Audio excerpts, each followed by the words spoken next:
Hello everyone, it's week 12. This week we're going to focus on creative processes, and Creativity Quest 3 is due this week, Saturday by noon Eastern, uploaded to D2L. In this short video, I'll talk a bit about creative processes, daily routines and habits, and tools for managing ideas and projects. And I'll also preview our week 12 readings, cases, and sparks.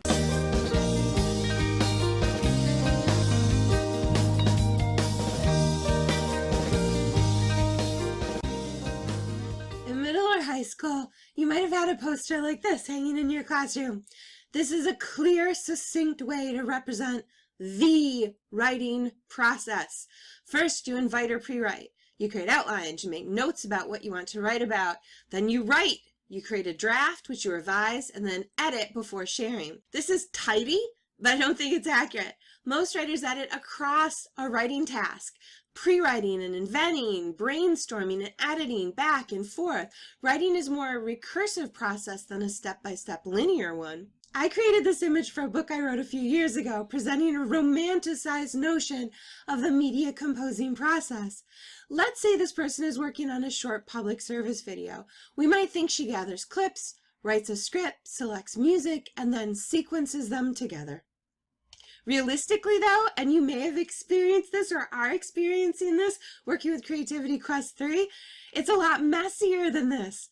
When I put together these weekly class videos, I have some music identified, I have a script I write and revise, I gather images randomly, then I have to sift through them and figure out what I want to use and where and how. I find or rip video clips, I record myself, I edit the music, I do some screencasting, I edit the screencasting, I tweak my script and re-record pieces. This isn't a clean linear process, and neither is the creative process. And I would also argue there isn't such a thing as the creative process. If you do a search for creative process online, you'll find images like this and this.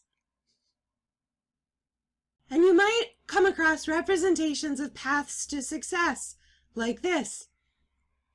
And I really like this remix of the previous one because it reminds us we don't often see the sweat, tears, failures, and hard work that are under success. One more. If you search for creative process, you might find quotes from famous people like J.J. Abrams, who said, "The creative process is a bit like driving in the fog. You might have a sense of your destination, but the journey may end up taking some surprising twists and turns." And I want to pull our attention back to a quote from earlier this semester by Linda Nyman, who said, "Creativity involves two processes, thinking, then producing. If you have ideas but you don't act on them, you're imaginative but not creative." And being creative isn't a magic on or off switch or something that people just magically have. Creativity requires tools, strategies, and steps. Much like brainstorming, which we just talked about before spring break, doesn't magically happen. Brainstorming also requires tools, strategies, and steps. Some creative process steps include Charlie Gilkey's 4 steps to creativity. You prepare, you incubate an idea, you experience or seek illumination, then you implement your idea. Jessica Stillman suggests 4 stages of creativity: preparation, incubation, illumination, and verification. And verification is, I think, a hugely important part of the creative process. Verification might mean creating or producing some sort of proof of concept, evidence that your idea is viable. Verification might involve user testing through maybe a focus group or an initial launch of a product or an app. Verification might mean formal assessment by an industry group or a special consultant. James Taylor offers 5 similar stages: preparation, incubation, insight, evaluation, and elaboration. Tiffany Schleyn's list is a bit more extensive. She starts with the hunch. You think you've got an idea, but you're not sure where to go with it. So you talk about it. You talk it through. You collaborate with others. You have a sponge moment where you're soaking up ideas from everywhere to help nurture your idea. Then you build. You create. You make. You prototype. You do.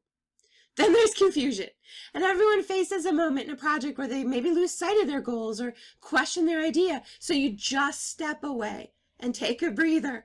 And then there's step 7, which she calls the love sandwich, where you fall in love all over again with your idea. Then you might have a premature breakthroughation, when she says these are many, many small breakthroughs that happen across projects. You revisit your notes, you go back, you review, and importantly, you know when you're done and when it's time to move on to the next project.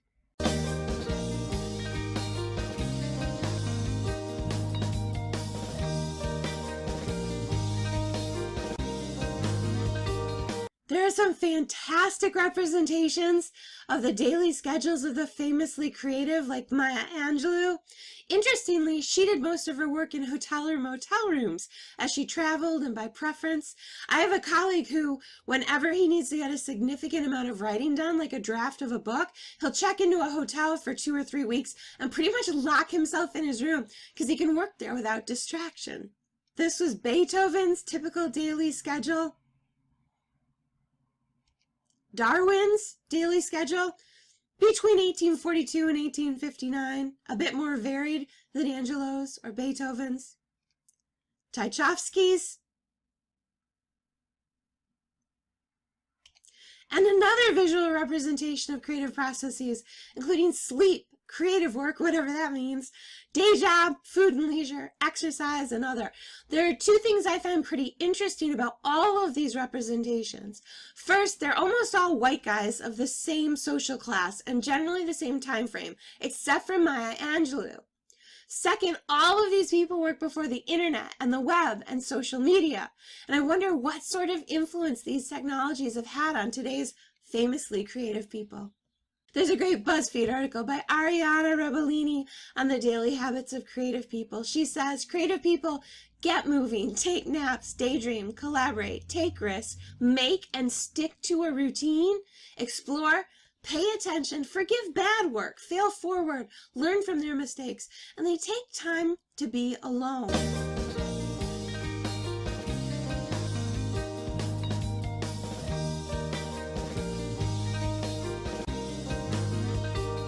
Looking at the processes of people is really interesting, but it shouldn't limit us. These aren't the only processes. So I'd suggest 2 things. Recognize your own process and adopt habits rather than maybe focus on a process. What's important here, I think, is knowing your work habits and embracing creative processes that best facilitate them. For instance, I still keep a paper planner. I use that as a tool to keep track of where I need to be day to day and week to week. I also have a to-do list saved as a Word doc on my desktop. It's the first thing I open every morning when I start up my laptop. It's the last thing I close at the end of the day. At the top, I have big monthly deadlines, and then I have lists of daily priorities. I get into work by 7 a.m. on weekdays, so I usually have at least an hour of quiet time when I get emails answered, some initial work done, and maybe do some work on our class. Then I work from home on Sunday, so I can start a little bit later and really focus in on class-related work that I often don't have time to work on during a typical work week. Along with tools to calendar priorities and keep track of where you need to be, there are tools for project mapping and project management.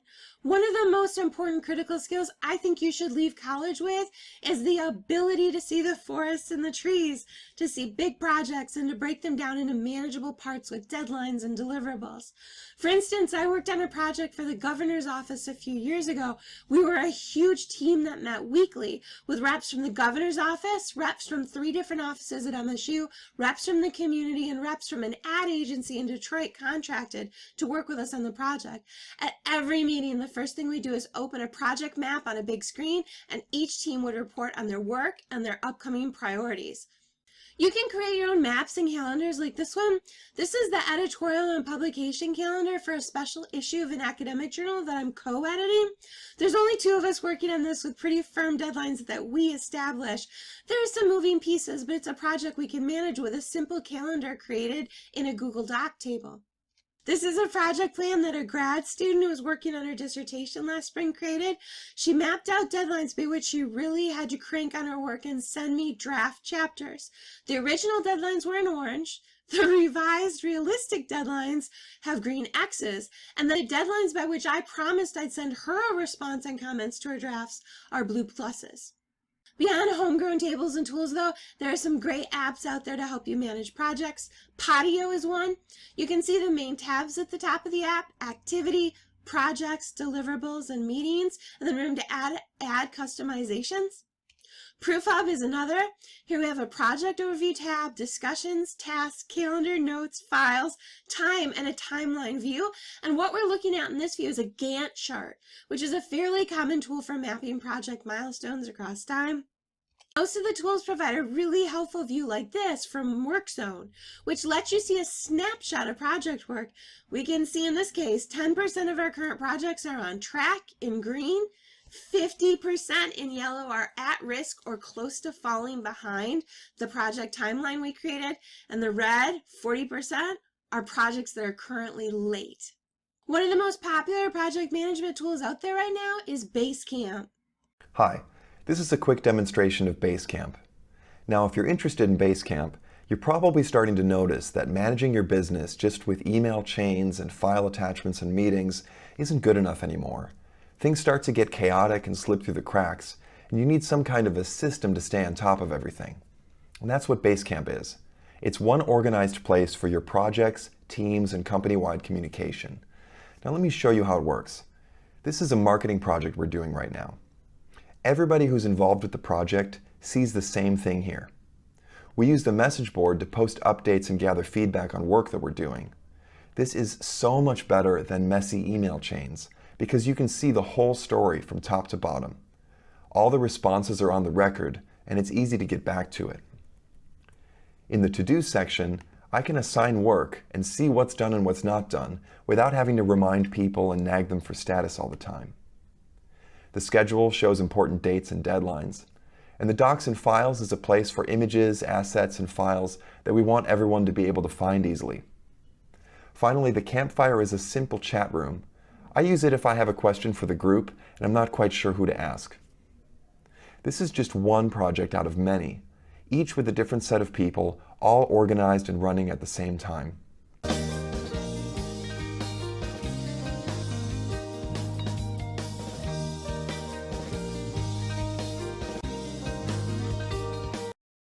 I would encourage you, the next time you're nurturing an idea or working on a piece of homework or a project, take some time to reflect. Think about how you creatively approach a task. Does exercise help get your brain going? Do you work best in the morning? Late at night? Think back to last week. What sort of spaces and places facilitate creative thought processes and practices for you? Then maybe do a tool inventory. What are the things that you have to have on hand to work on a project? And think broadly. This might be, of course, an internet connection, your phone, a tablet, your laptop, but maybe it's coffee and carbs, a favorite pen or favorite pencil. And if you've never done so, you might consider keeping a time log for a few days this week. Keep track of where you spend your time, what times of day you're most productive. Getting to know your own daily work habits, processes, and routines is a really great starting point to managing creative processes and creative work. And then you can look to others' ideas and advice to see what advice you want to implement in your own processes. Be that human satellite dish.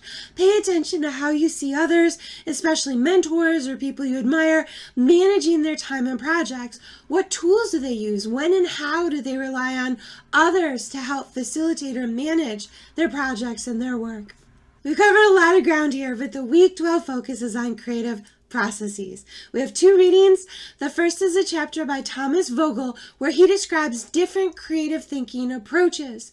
The second, by Michael Milchako, offers further approaches. Skim these and see what creative approaches resonate with you and which you maybe want to try out.